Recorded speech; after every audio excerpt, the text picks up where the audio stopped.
have been practicing since 2007, and I practice in general area of employment discrimination, civil rights, immigration, and general business. So I represent individuals. I also represent businesses. Okay. I was asked to talk on this topic about workplace, how to handle workplace discrimination, or how to handle your Muslim identity in the workplace. Okay. I don't have a presentation. I would rather do this more interactively, field questions from you guys, and give you real life scenarios from what I've been seeing out in the workplace. Because doing a presentation, showing you the laws, talking about them and all that stuff is not going to be practical use for what you guys need. Okay? So, you know, the common theme of anti-discrimination laws in Michigan. There's two big laws that you want to worry about. How many of you guys have heard of the Elliott-Larsen Civil Rights Act? ELCRA. Or Title VII. Right? You've heard Title VII? Okay. Title VII is federal law. ELCRA is a state law. Okay? And basically, both of these laws prohibit discrimination based on religion, race, sex, national origin, height, weight, sexual orientation, or disability, or pregnancy status. Okay? And did you know that in Michigan, the Elliott-Larsen Act was actually found by a lady named Daisy Elliott? Does anyone know who Daisy Elliott is? Ladies? Okay. Daisy Elliott was a black Muslim activist. And she was in the Michigan, I believe it was Michigan Congress, or she may have been in the Michigan legislature in some capacity. But she helped usher in the anti-discrimination law in Michigan. That is the bedrock of helping individuals fight discrimination in public or in the workplace. So that was a black Muslim woman who brought that in. Let that sink in, because I'm here talking about religious discrimination and how to handle your religious identity in the workplace. Backstory on my end, I went into law after 9/11. I did IT, did supply chain. I was working and I was bored. I could not stand my job. And I was like, I can't do this for the rest of my life. So what should I do? And I wanted to get into law, and I wanted to get into civil rights, because after 9/11, all you heard was towel heads, rag heads, Taliban beards, some of the ladies who were in the niqab. We even refer to them as ninjas sometimes. In our own communities, you're laughing about this. It's kind of funny that we're saying it, right? But imagine if you're in a workplace and Tommy says this to you. It's not going to be funny.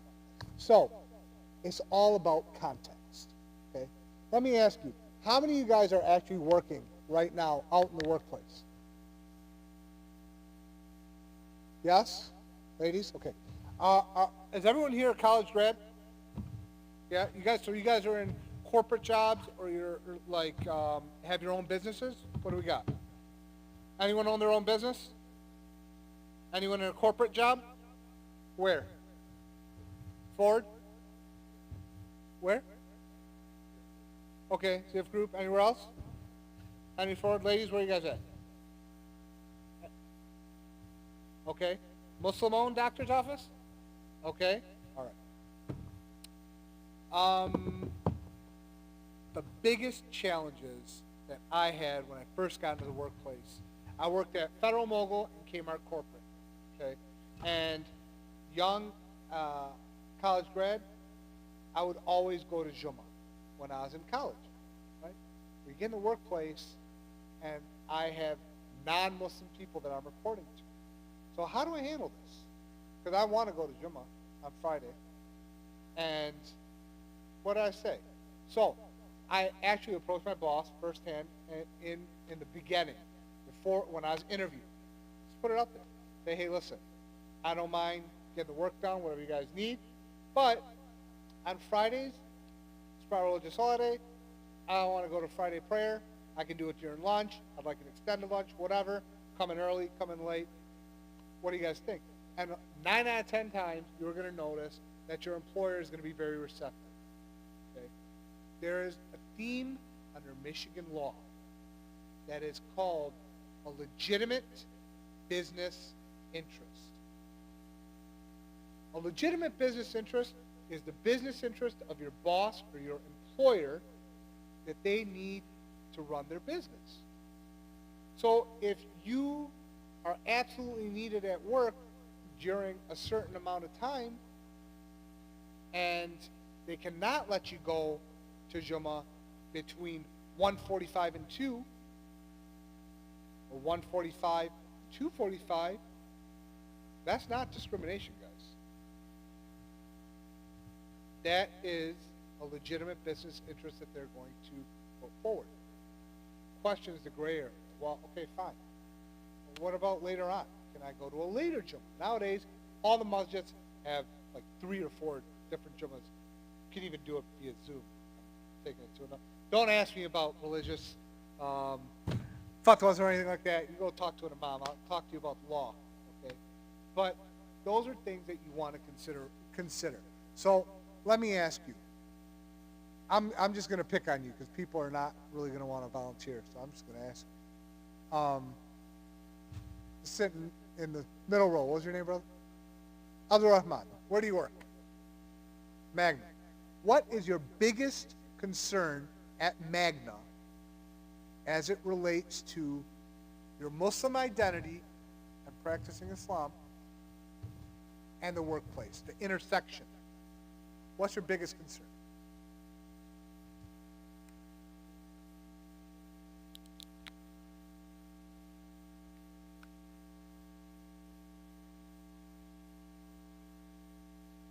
Okay.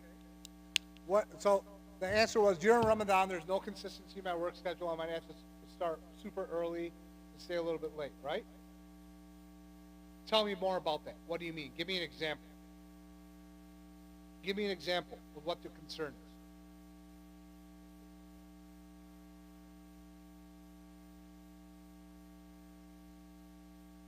Okay. Okay.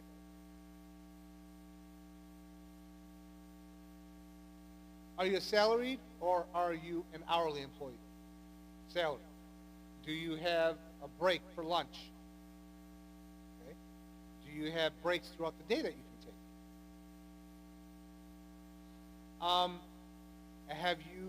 Did you talk to your boss and ask them and explain to them, hey, it's Ramadan, I'm fasting, I can't eat or drink during the day, get up early, I got to stay a little bit late.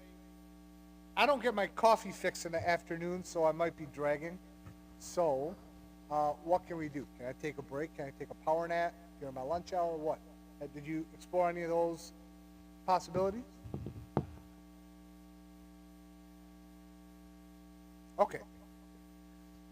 A lot of times you will know at work, your employer needs you.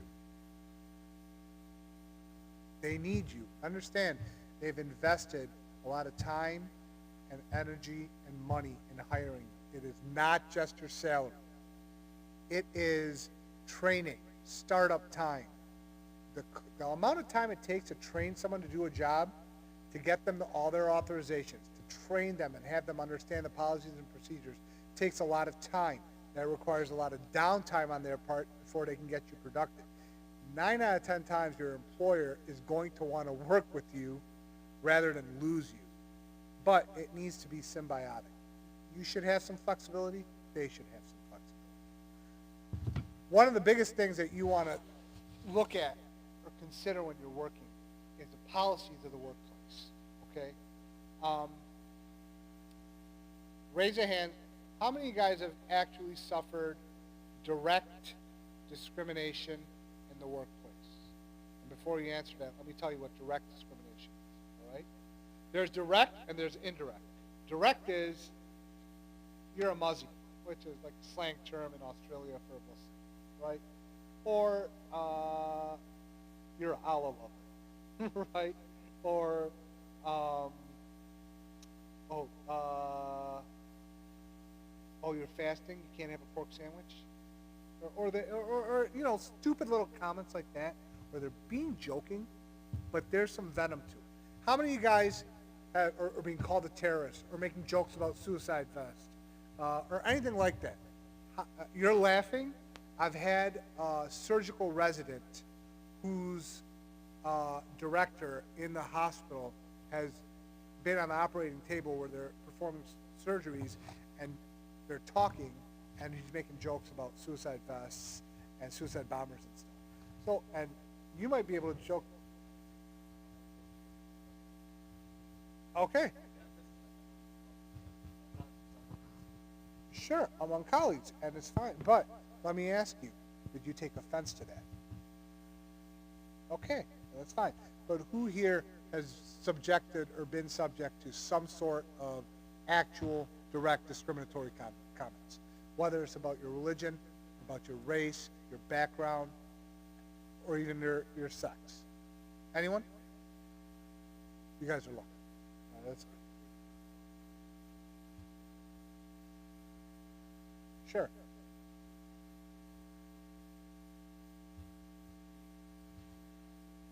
Yep.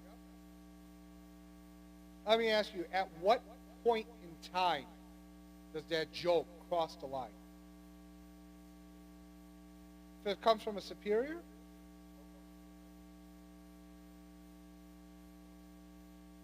You would not feel offended if a coworker was making jokes?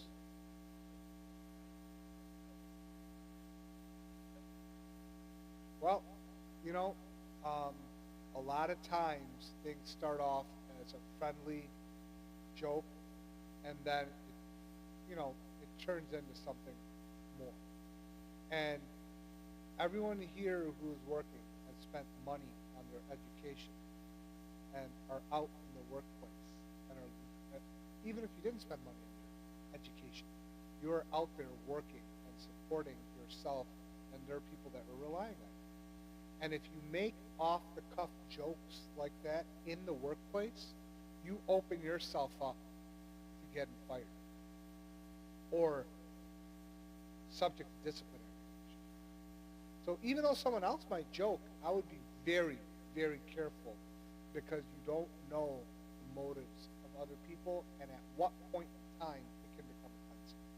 Not only that, but under state and federal law, if someone's making comments to you and they're joking about that stuff, but I'm in the room and I'm getting offended, now it creates a hostile work environment. Okay?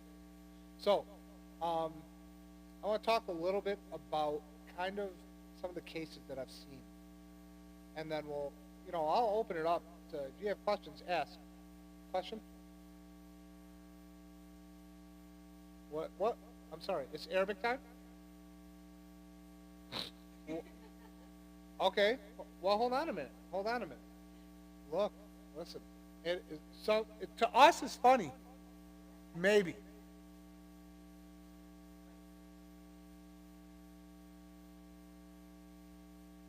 So, Arabic, the word Arabic time. What's the first word in Arabic, right? What is that? National origin, right? It's a country, right? I'm sorry, a language. So you are now discriminating against someone based on a protected class status. Protected classes, what? Your religion, your race, your national origin, or your ethnicity, your height, your weight, your sex, your sexual orientation, whether you have a disability. Those are protected classes. And if someone is joking about that, that could be offensive. So in response to your question, what about if someone is saying that? Does it offend you? Okay? And who is saying that? Coworkers. Okay. Where do you work? Which school? Okay. Dearborn Public School, and I bet you probably have some sort of employee handbook or code of conduct. If you you feel that you're the subject of any type of discrimination, your first response has to be to look at your employee handbook or your workplace policies and procedures. Every single workplace in the United States of America is subject to the anti-discrimination laws of the state and also of the Constitution of the United States. So Title VII, remember I told you it's federal. Elliott Larson is civil, it is the state of Michigan. That doesn't mean that they don't apply to each other. There are laws that protect you. So, employer will not be held liable for the acts of its employees, in your case your coworkers, unless the employer is on notice that this is happening and fails to correct it. Okay? So, in your situation, if it's very offensive, it's truly bothering you, and if it's a concern, and you feel that you are being targeted, or they're joking and they're mocking your race, you need to look at your internal policies and procedures.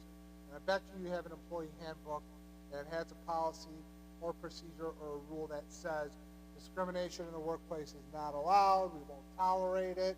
If we find out, you can be subject to termination or disciplinary action. If you think that you are being targeted, please contact Human Resources or dial the 1-800 number and make a report. Yes?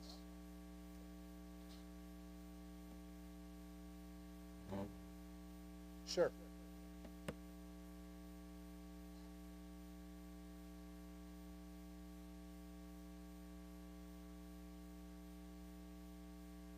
Well, it's not only Middle Eastern, that's just a common joke amongst, I mean, even the Desi community, like Pakistani Standard Desi Time, Indian Standard Time, right?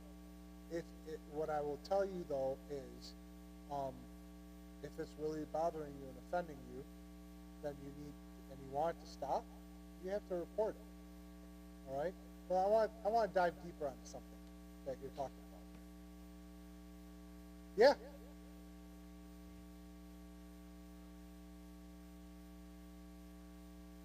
So I want to talk about, it could be perceived as discrimination. You can have African American people discriminating against other African American people based on the shape of their skin, based on the level of their blackness.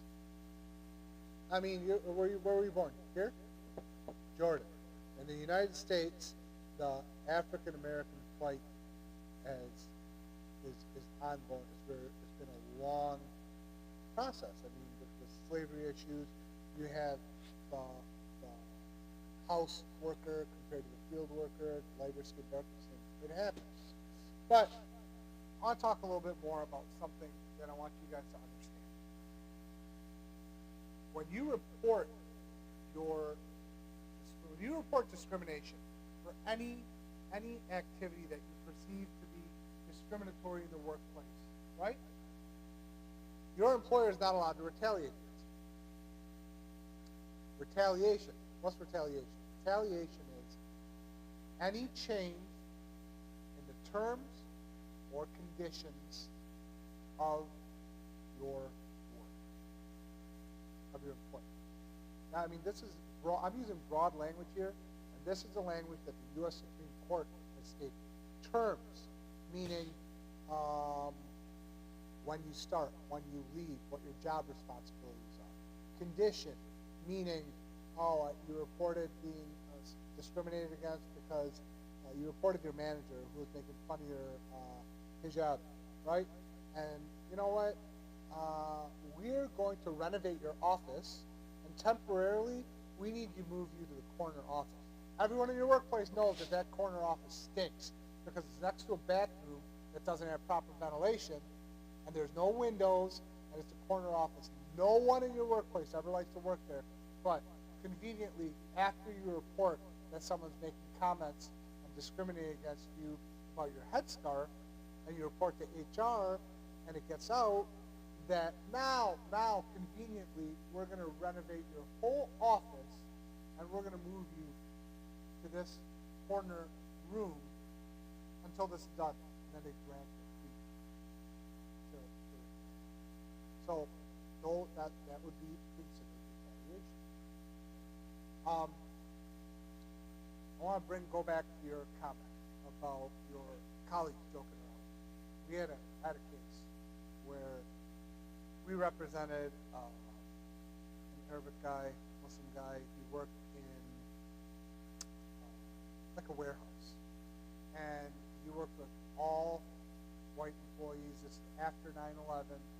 Okay, people didn't know about Islam. They didn't really have a lot of experience dealing with Middle Eastern individuals working in the workplace at that time. And they would call him Camel John, and they would call him Raghead. Okay, and this one guy would constantly say this to him. Other people would say it to him also. Now, he's working in a warehouse, blue-collar job. Tough it up, right? Except he's getting offended. And he starts joking around with the other guy. And he starts calling him punk, white boy. He starts calling him white trash, right? Common slur. They're going back and forth now. He's getting offended. That guy is saying it to him with venom, getting offended, and he reports it. Nothing happens. So now he starts engaging. Get the lawsuit, file the lawsuit, go to court, ready to go to trial, right? And the judge dismissed the case. Well, why did he dismiss the case? He dismissed the case because he was being subjected to derogatory terms, and he was using derogatory terms in the workplace also. And the courts say, and the case law says, that you cannot bring an action for discrimination based on direct discriminatory conduct or slurs if you yourself are engaging in that same conduct. Okay? So when you and your colleagues are joking around about that, I would encourage you probably not to do that, right? Because you do not want someone to raise that allegation against you in the workplace. Because then it turns into an HR issue. You have to go and explain it. It's documented. It's in your file. We talked about slurs. Well, yes. Yeah.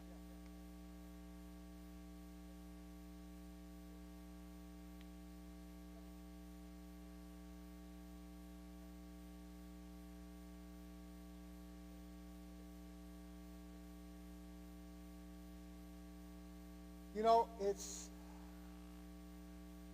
the question is someone's making fun of themselves because they're disabled and they're laughing about it, and then they're trying to get you to laugh with them, joking around. They themselves are laughing about it, right? And you're laughing with them. I mean, you have a defense in that regard. But, again, my recommendation is just don't do it. Just don't ignore it. You guys, our Muslim community is at a very tough crossroads right now, especially the political climate out there right now. Okay? And you do not need another challenge against you for you to succeed. So you don't want to open yourself up to a liability. At work, as much as you think your superiors and your friends and your colleagues, and you can trust them, whatever, I'm not saying you shouldn't, right? Use your head, use your common sense. But you're not playing checkers. You got to play chess, 2 or 3 steps ahead. And you need to make sure that you are not engaging in any type of conduct where it can be turned around and they're accusing you of discrimination. Okay? Question?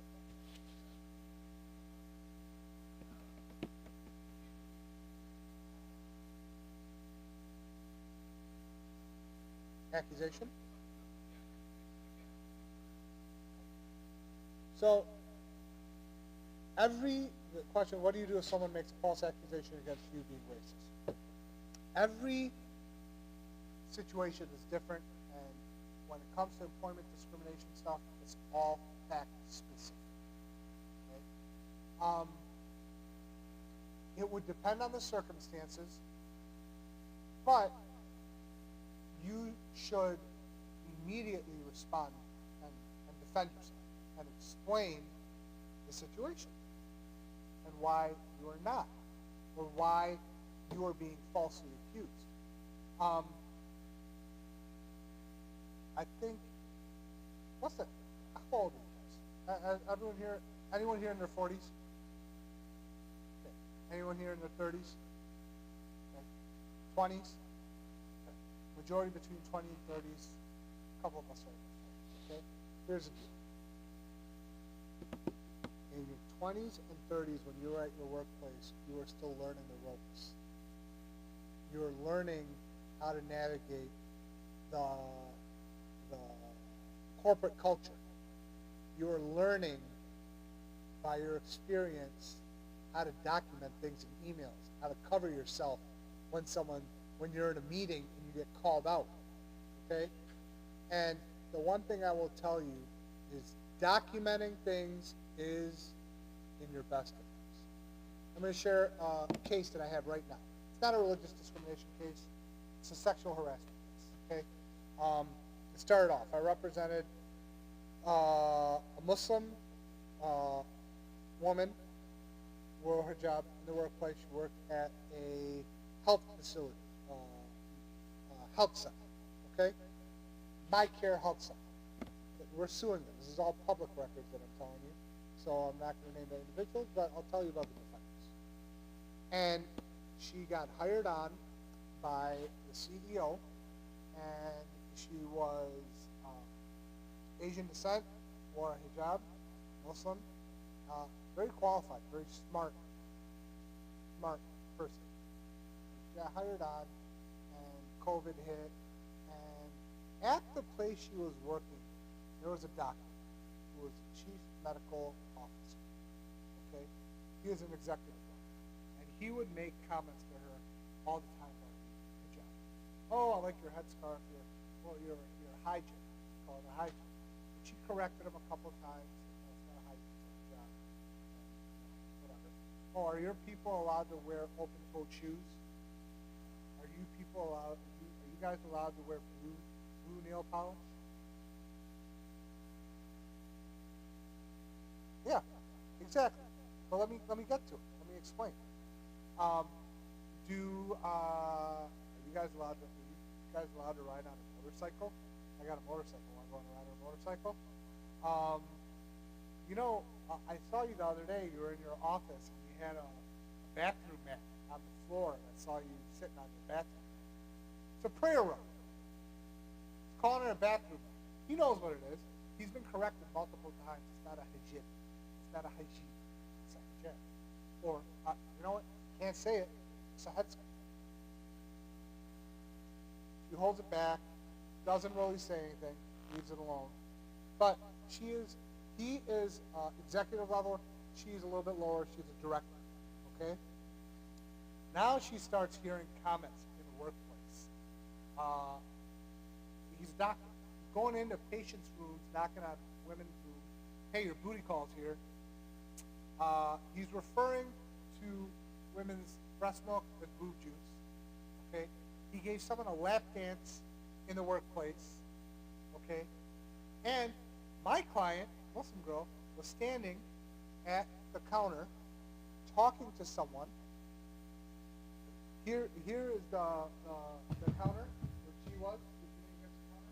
Waist facing basket over here. She's talking to the counter, right? And she's standing there. And the doctor comes in front of her, full frontal, pretty close, lines up against her to throw something away.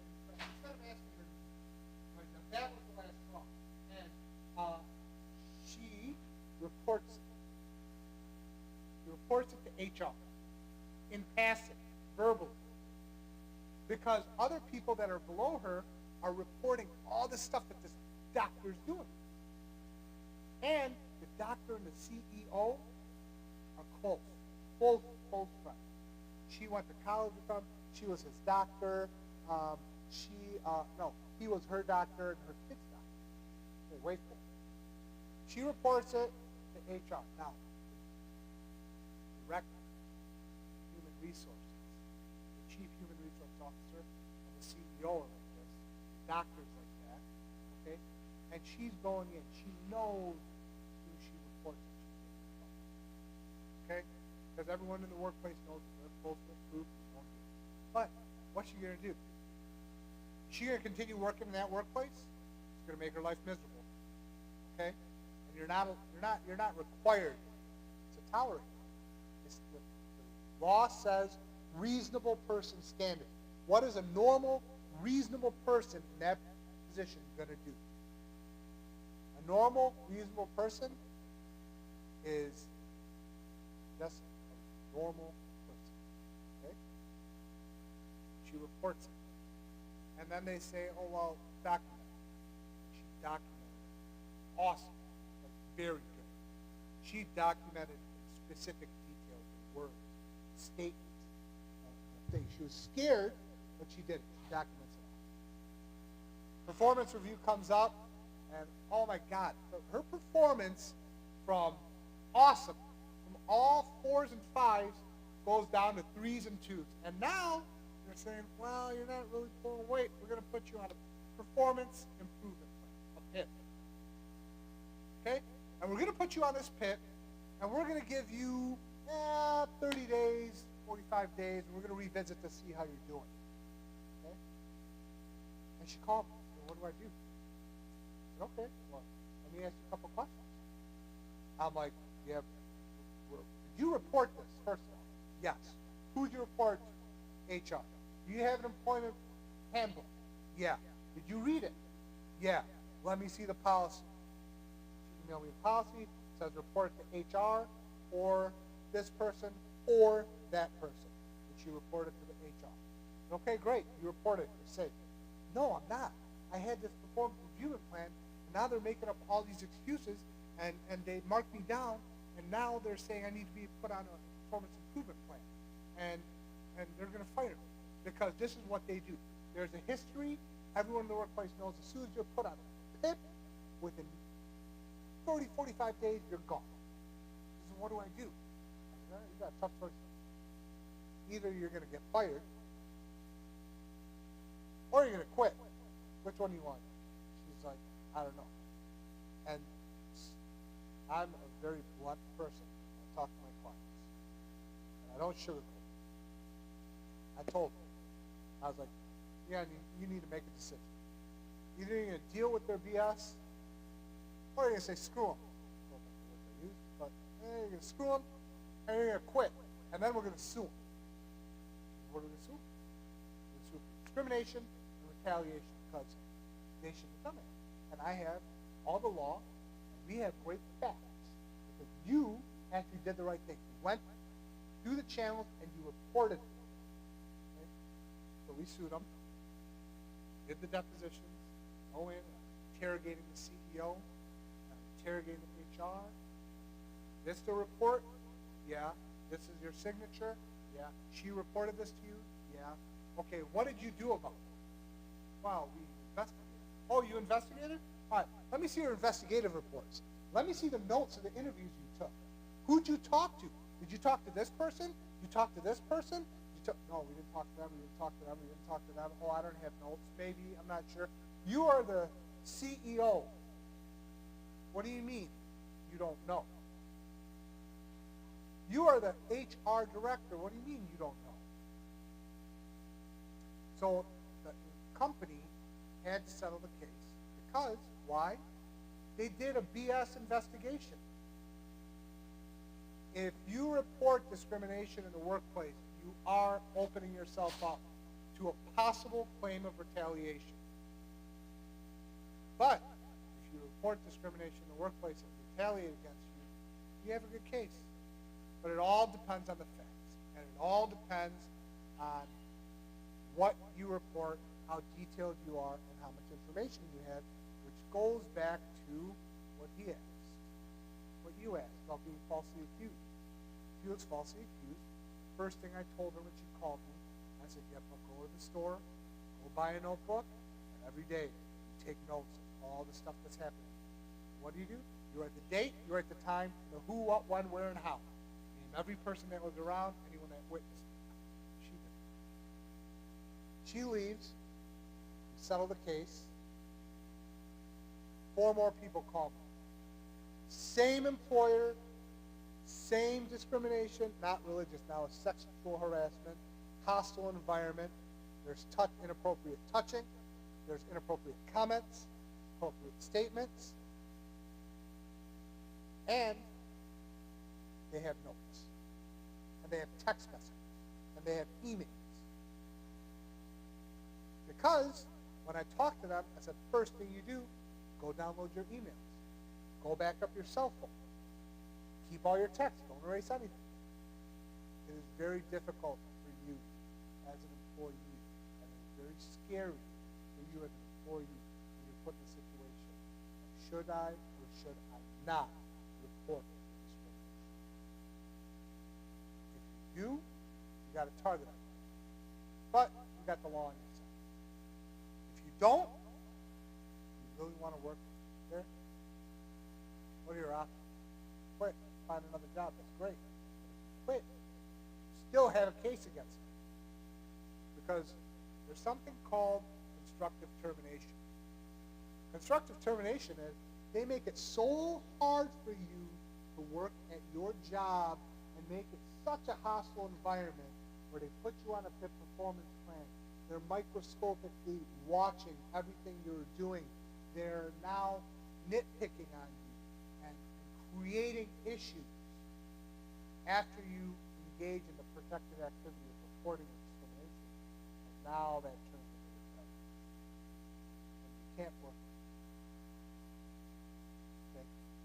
So, you have to understand that you have rights, and there's a way for you to navigate that, but you have to be smart about it. And the one thing I'll tell you guys is a lot of times in our community, people get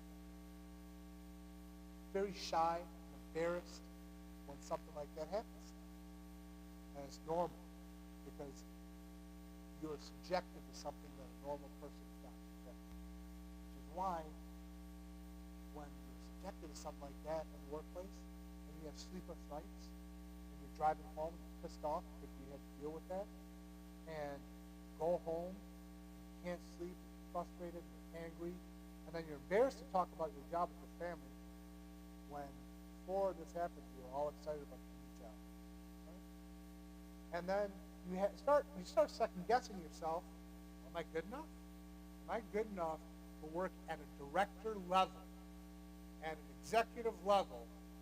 Am I good enough just because I wear a headscarf? I'm going to deal with this? It doesn't reflect on your talent. It's on the way you are. And that is called, ladies and gentlemen, mental and emotional distress. And when you are subjected to that, your damages against your employer include mental and emotional distress.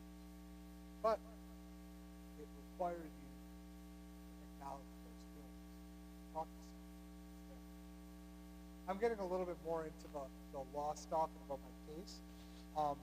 But these are significant cases that I'm dealing with on a day-to-day basis.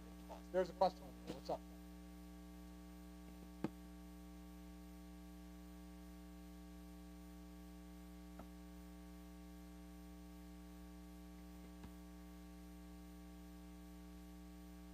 So I'm going to say something that maybe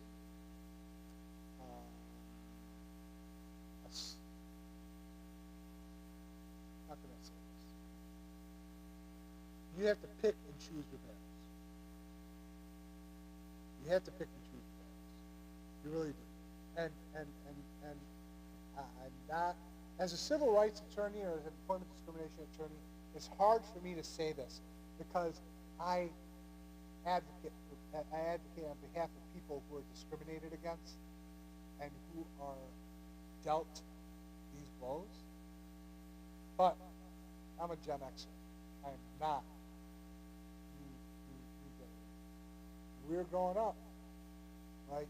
We deal with the comments sometimes. You pick and choose your battles. You don't be so sensitive all the time. Okay? Nowadays, unfortunately, people have paper-thin skin, and they hear about these great court cases where someone got six-figure settlement after working for a week. Or they hear that, who heard about this McDonald's case?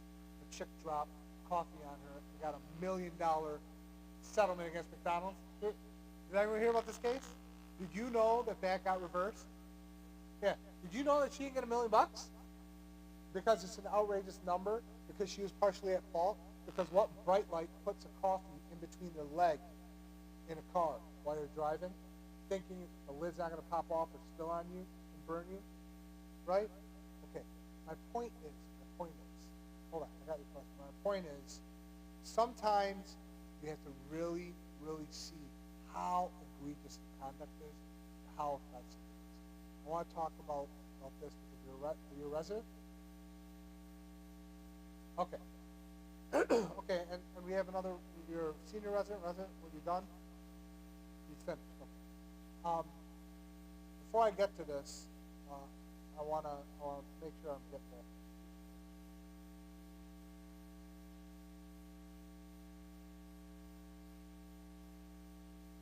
Yeah, yeah.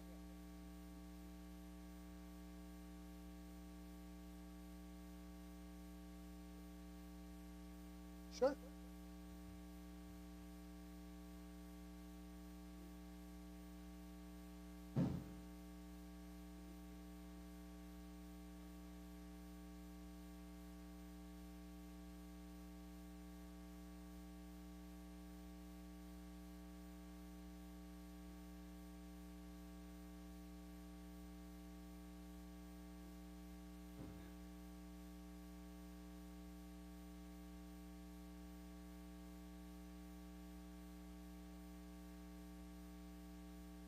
Sure.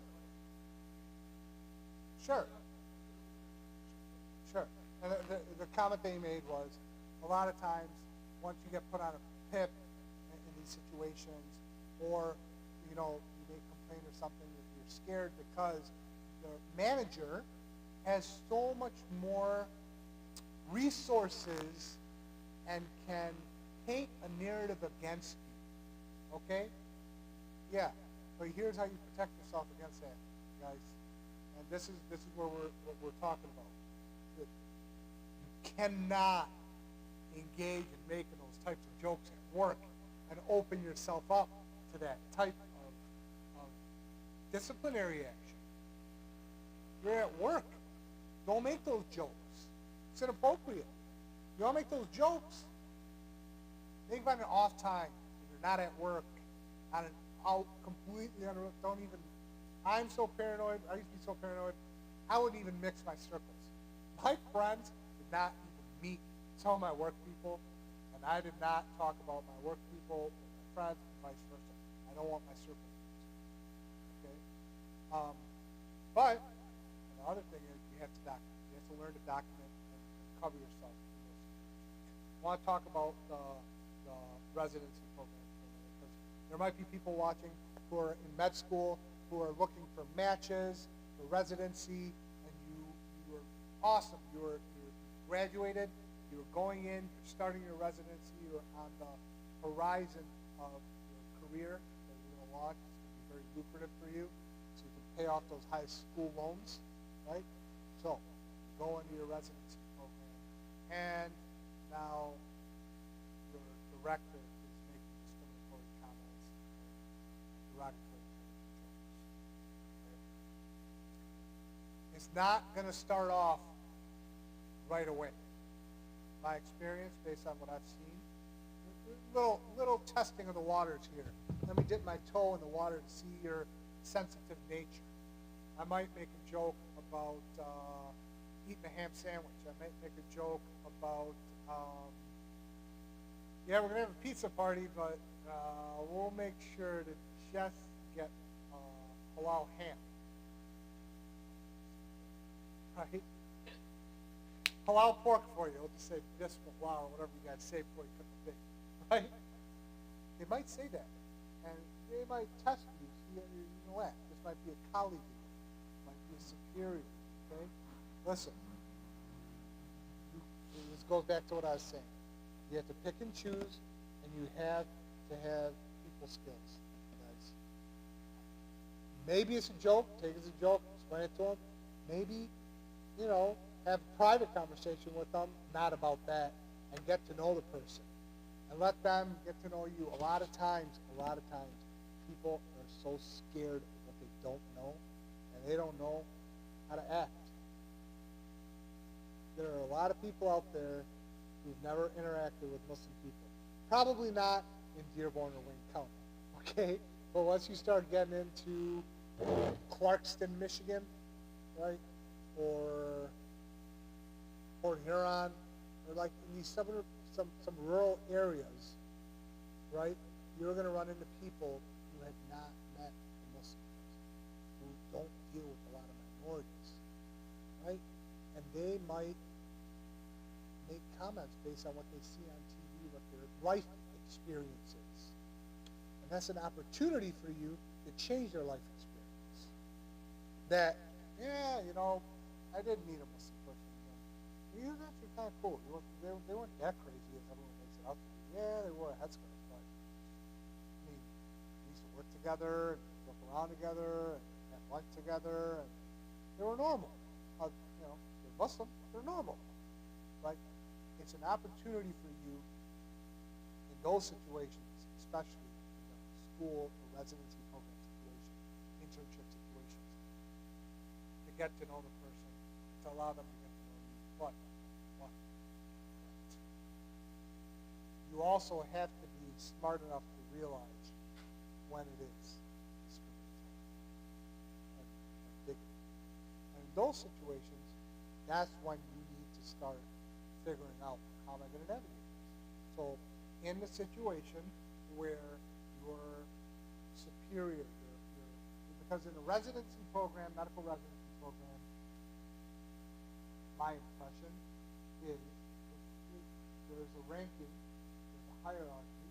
It's almost like military level where I'm going to tell you what to do, you have to do it. I'm telling you. Go check on that patient. I don't care. You have to go check on the patient. Whatever. There's that type of military chain of command mentality when it comes to that level. And you have to really navigate that carefully. And what I say is, if you really think you're being subjected to that, the first thing you should do before anything, opening your mouth at work or opening your mouth to a colleague, not tell anyone if this is what you're in a residency program where your manager holds your director, program director, can dictate the future of your education and career, right? Be very careful on how you navigate that. Before you say anything to a peer or a boss or HR or anyone, go talk to an attorney. I give free consults, and a lot of civil rights attorneys do give free consults. Okay? And the reason why I'm telling you that is because, God forbid, if you report that discrimination and you are put on a PIP in a residency program, it's hard enough to match in the first place.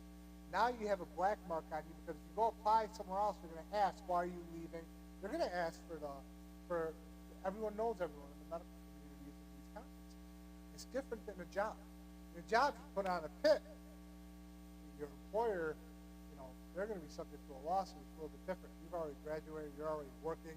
You have a skill set and career. You can go work somewhere. You have to navigate it carefully. And I would strongly encourage, if you're in that situation, before you tell anyone or open your mouth to anyone, talk to an attorney that knows the laws, because they will be able to navigate it and help you in the case. Yes?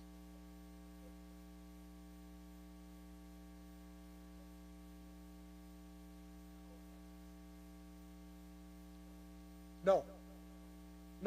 That's not what I said. That's not what I said. What I said is, for Friday prayer, you know, you should talk to your employer, but understand that sometimes your employers have specific needs, right? And if it's not possible for them to give you a certain time off, right, during the middle of the day, let's say you work at a warehouse and the delivery comes in at 1 o'clock on Fridays, every Friday. And the delivery truck that comes in for this delivery, it's an all hands on deck because it is perishable items. They need to be put away, and if they're left out, the medication goes bad, and you lose thousands and thousands, hundreds of thousands of dollars.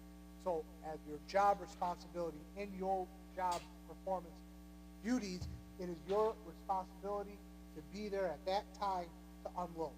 Okay? It's not negotiable. You have to be there. Now, if you go to your boss and you say, "Hey, listen, I got Friday prayers. I take off between, 1 prayers generally around 1:30. I'll be back at 2:45." Right? If I'm in an interview and I say this to the manager knows up front. The manager or the hiring person can have that conversation. Expectations are there, right? And they can tell you right then and there, you know what, Fridays, this is what happens, and you're a salaried employee. We're specifically hiring you for this role. This is specifically the reason, and this is one of your job performance duties. If you go off, you're missing this portion, so we might not be able to accommodate that. What about can you go at 3 o'clock, 4 o'clock? Can you go earlier? And again, it goes back to the issue of there's different prayers.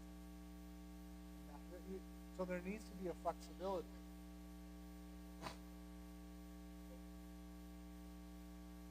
The solution absolutely does not work with you, right? Then,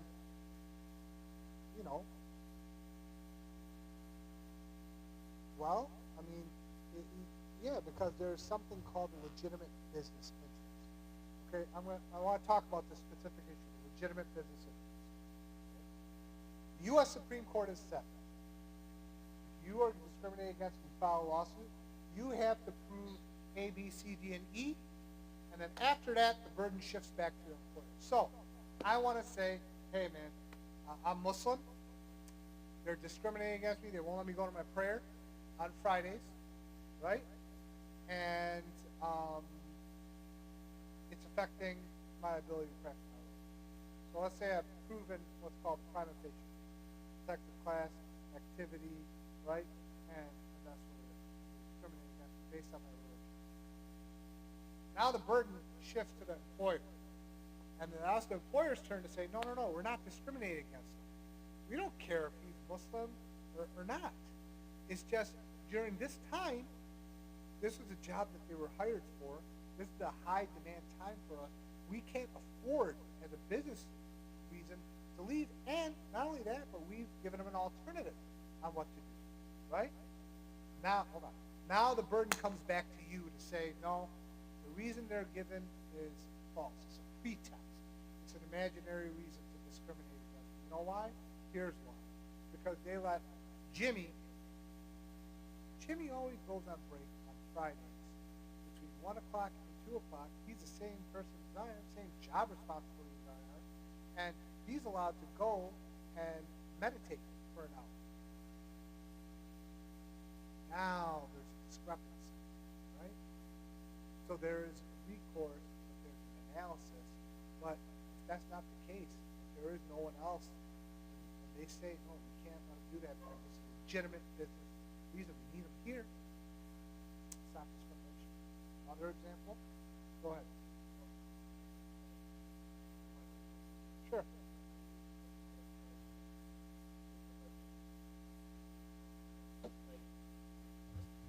Sure.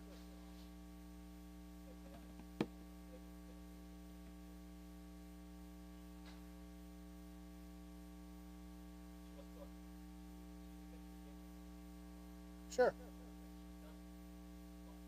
If it doesn't, you're kind of SOL.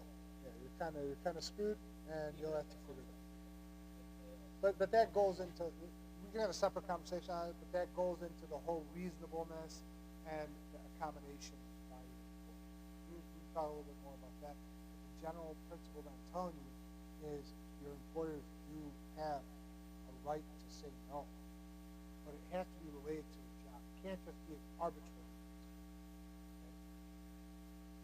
Okay? Any other questions? Yes. Yeah. Hmm? So that's a good question. The question was, are you allowed to ask your employer for like a specific area, like a small area where you can go play? Okay. Nowadays, today's work environment, good workers are so hard to find that the employers are giving all sorts of perks and benefits at the workplace. They're even letting you work from home if you want. Okay? So, in that scenario, you can ask, and 9 out of 10 times, you're probably going to find some empty conference room or something that you can go to. But prayer in the workplace, and I want to talk about a very, very, very important topic. And that's social media. Okay? We'll talk about social media in a minute. There's a question.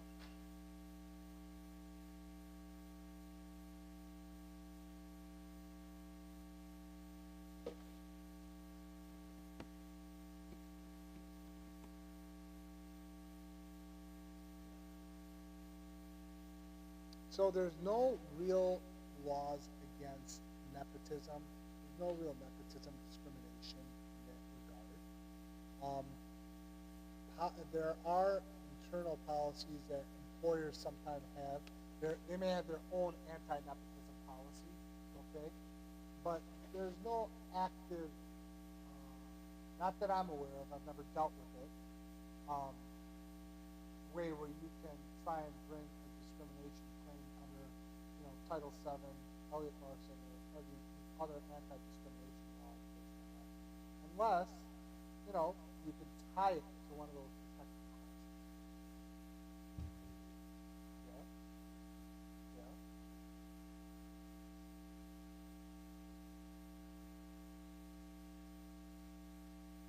Okay.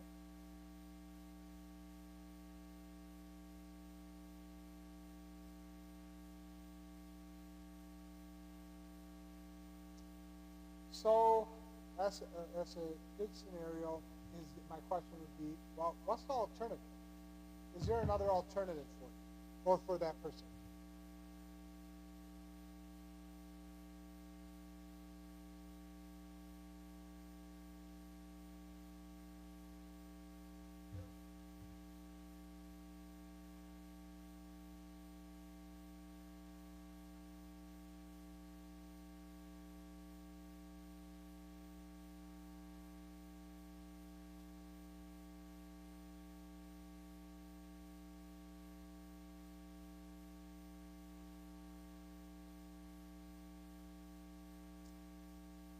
That's a tricky situation. I need more facts, and we can talk a little bit more about that particular fact pattern.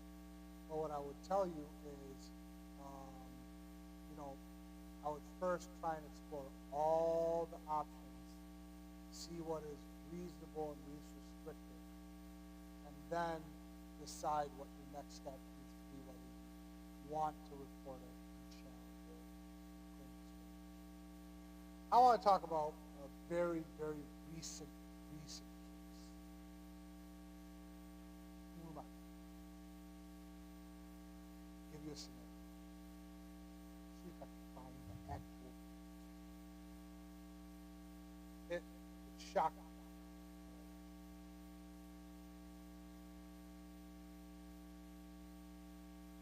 And it had to do with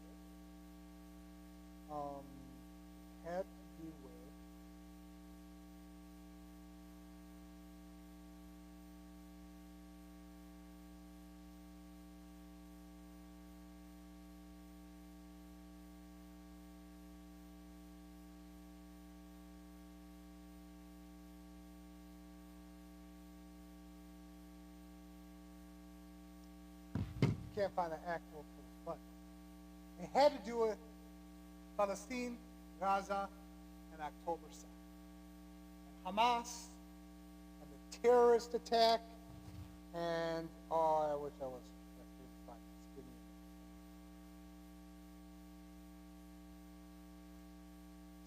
minute. Here's the language. Here's the language, and I want to ask you questions on it. All right? Here's the language. The tragic news of the brutal attacks on innocent lives, including the assault, kidnapping, and murder of civilians, including women and children, and the escalation of violence along the Israel-Gaza border is heartbreaking. Anyone have a problem with that? Language. Anyone? We recognize the injustice of the terrorists' actions and mourn those suffering. Does anyone have a problem with that line? Hold on, one at a time. Hold on. Who has a problem with that line? Raise your hand. I'll read it again. We recognize the injustice of the terrorists' actions and mourn those suffering. Who has, if you have a problem with the language in that line, raise your hand. No, just raise your hand if you have a problem. I'm going to ask some questions, all right? All right, put it down. We understand this news may have profound effects on our team members and clients who have loved ones in the affected regions and who may need time, space, and understanding to absorb and reckon with these events. Does anyone have a problem with that one? We encourage you to check in with each other and remain aware of public reaction in and around our offices. Anyone got a problem? We'll be conducting 2 reflection sessions to our support team members. You may reach out to your coach or leader for support, or our firm has Health and Human Resources. Anyone have a problem?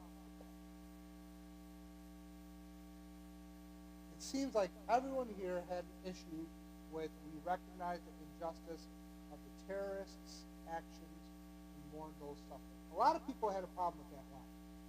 Okay? The message was sent out in a corporate company after the October 7th attacks. Terrorist act, whatever you want to call it. All right? Huh? 5 minutes. So I'm not going to push it. All right. In response, a person sends a message to their manager saying, hey, I disagree with the statement. I have a problem with the word you use, terrorists. All right. They didn't identify who the terrorists were. That's what the terrorists said. The implication is it is Hamas, the Palestine side. And the response was, well, you're not taking into consideration the scope of contact, region, and all this stuff. All right, that happened. Then the person, almost everyone after that situation had something to say. On TikTok, on Facebook, or on Instagram. Someone posted something on those platforms, right? Okay. How many people here posted something on any of those platforms? Anything. Whether it was a meme, whether it was a forward, whether it was a joke, whether it was a prayer, whether it was an image. I think anyone here not post that on social media? Okay.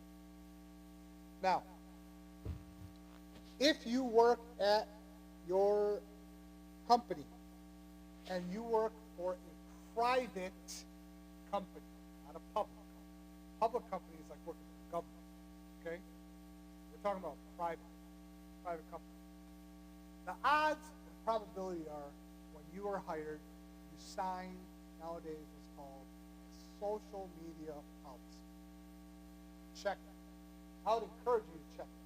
Check your social media policy. It probably says something like, we respect our values, we respect our employees' opinions.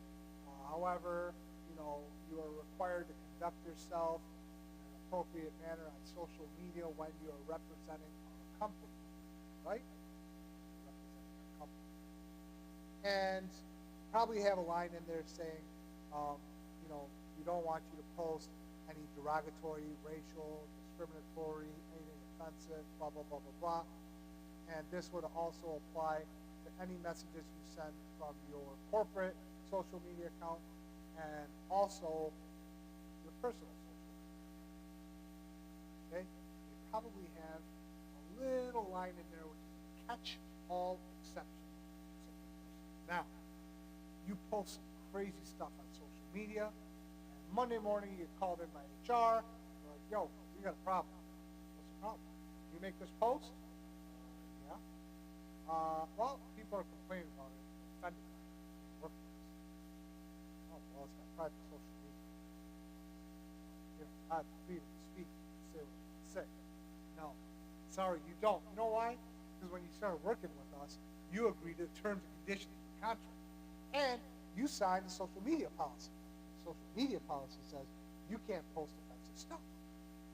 But what about my First Amendment right? I have a First Amendment right to say whatever I want. It's America. I got freedom of speech. Second Amendment, everyone got guns. So I want freedom of speech, right? Yeah, except freedom of speech, contract that right away, private employment contracts. If you're working for Ford, working for GM, working for, you know, any of these public, private corporations, you know, public traded private corporations, you're subject to the terms and conditions of the contract. You work for a government agency, however, you might be able to post what you want to post, because now you may be able to raise that constitutional argument if you're working for federal or state government. Still, probably not do it. Okay? Social media is great, but nowadays, once you put something on the internet, it's there. You're not wiping it off. Someone somewhere is going to find it. Which is why I will probably not run for public office.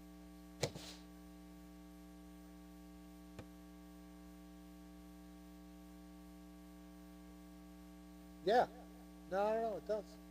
Look at, well, it's, you know why it may apply? I say it may. It could apply because it depends on the language of the contract that you sign. All right? I'm going to give you guys one really good practical piece of advice. Everyone can use this. Under Michigan law, there's a law called the Bullard-Milwaukee Employee Right to Know Act. Has anyone heard this? Okay, here's the deal. Under this law, you as an employee have the right to inspect your employee personnel file and request a copy of it. Okay, well, that's great. What does my personnel file okay? Applications, performance reviews, write-ups, disciplinary action, your contract, any policies and procedures you sign, anything like that. And you are allowed to view it 2 times up to a year. Okay? Every year you're allowed to look at it twice. You can ask for a copy of it. Your employer has to provide it to you, or at least allow you the opportunity to inspect it. And here's the thing. If there's something in there, a disciplinary action in there that you don't agree with, a lot of times you'll have a manager, hey man, I got to write you up, you know, I need you to sign this form acknowledging that we had a conversation and I wrote you up. And you think it's unfair. Why should I sign? I don't think it's fair. I'm not going to sign it. Well, if you're not going to sign it, I'm just going to document that you're refusing to sign it. All right, do what you got to do. I'm not signing it. Okay? It still goes in the performance file. But here's the deal. Under this law, when you have the right to look at your employee file, if there's something in there that you disagree with, like a disciplinary action, you have the right to respond in writing, handwritten page, front and back, explaining your situation and your position on that incident. And that goes in your employee file. How many of you guys do that? So it's not that you're just forced to sign something and you don't want to sign it. It's still going in your employee file. No, you have recourse. You can protect yourself. So I would probably recommend everyone here, if you're concerned or have questions about your social media policy and all that stuff. Go look at your employee file. Ask them. Go down to HR. Say, yo, man, I'm just curious. That's what I'm doing. I just want to see. They'll give it to you. You might be like, why? Whatever. You're okay. I just want to read the employee handbook. I want to read the social media policy. I want to look at this. I want to make sure, the way you can say this, I just want to make sure that I'm complying with the rules and regulations of the company. I don't got any problem. I just want to make sure that I'm complying. I'll look at it and see. Any other questions? I was told I got 5 minutes. I told it's not going to happen. You got more questions? Hold on. Go.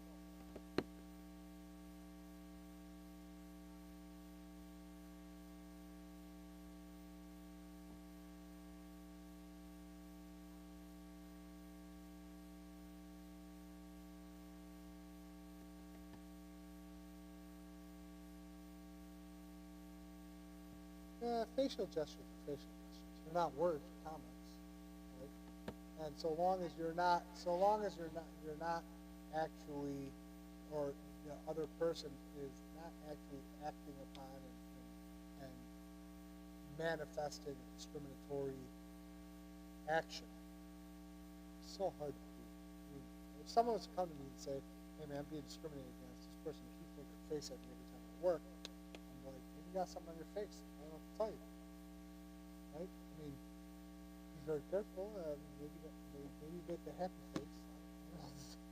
It just depends. But it's very hard in that situation to try and tie a facial gesture. Now, I will say this: if it happens over and over when you're talking about maybe religious, or maybe about a protected class, like if you're saying, "Yeah, it's about praying," rolling your eyes, this and that. Right? Hey, I'm sorry. I noticed you rolled your eyes. Right? Did I say something to offend you? Right? Pull aside privately. Don't call them out in front of everyone. And ask them. And maybe they're going to tell you. Or, if other people have witnessed it and seen it, then maybe say something like, "You see that? Am I imagining it? Did I miss something?" Because now you got other people witnessing it. And then document it. Date, time, who, what, when, where, how. Create a list and pattern. And make sure you have witnesses that you can talk about. So when you do report it to HR, they don't gaslight you. Say, "She's imagining. This person imagining stuff." I was smiling. Yeah, they smiled and they rolled their eyes, right? Okay? But you have witnesses. You have documentation. You're able to do it. So that might be the thing. Yeah. Mm-hmm. Yeah. Yep, it is. And you gotta do your best to try and break in. And that is the part where I was talking about trying not to have such paper thin skin, right? But at the same time, I also said you have to be able to recognize when it's not, when there's actual intent. It's something more. I'm not just imagining. I'm not overly sensitive. This has happened not once, not twice. It happens 5 to 10 times every week. Whenever I mention a specific thing, this is happening, right? So you got to address it. And the first thing you do should be to take an employee handbook and talk to them. They're gonna. I talk to clients all the time, prospective clients, and I tell them in that situation. I think that you're going to have a very difficult time pursuing. I think it's going to be very difficult for you to pursue unless there's something else. Now, hold on. In situations where you have been subject to discrimination, you really believe it, you document it, talk to an attorney. In situations where I don't think it's an actionable claim that I might want to pursue, I would recommend that attorney contact the Michigan Department of Civil Rights with the Equal Employment Opportunity Commission and make a complaint with them. Now you're reporting to a public body, and now you're protected.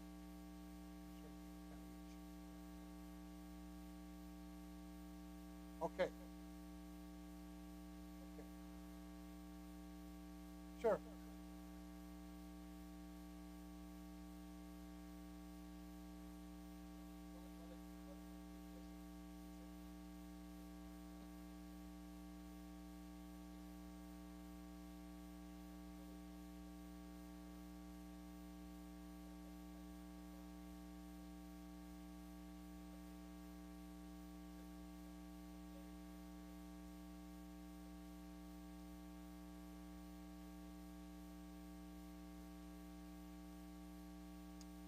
So, yes and no. You have to put your employer on notice of the conduct in order to have your employer correct the problem. Okay?